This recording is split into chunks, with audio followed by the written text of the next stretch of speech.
Gown ফ্লোরে জুই মাম্পি কেমন নোংরা নোংরা ড্রেস পরেছে দেখেছো? হবে না, মা বাবার পয়সা আছে তাই মেয়েদের নোংরা নোংরা ড্রেস পরিয়ে ফুটানি মারছে।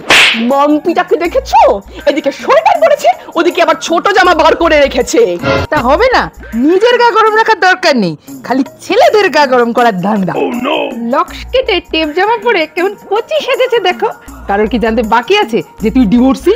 নাকে নথ পরে আবার নিজেকে সোনাক্ষী সিনহা ভাবছে। হুর হুর বেশি পাকা, আগলা বাগলা বার করে রেখেছে। আবার দেখেছো কাঁচের গ্লাসে লিকার চা খাচ্ছে। আবার গ্লাসটা কোথায় ধরেছে দেখো না। দেখাবো কিন্তু টুকি টুকি। এবার বুঝতে পারছো বোন কার শিক্ষা পেয়েছে? কোলবালিশটা কোথায় চাপা দিয়েছে দেখো। হেই, চুলে রং করেছে বলে নিজেকে গোল্ডেন রেটিভার মনে করছে। ওরে, তুই তো 8 থেকে 9 এ ওঠার সময় ফেল করেছিলি রে। এই মনে নেই তোমার মেয়ে কি আনন্দ করেছিল?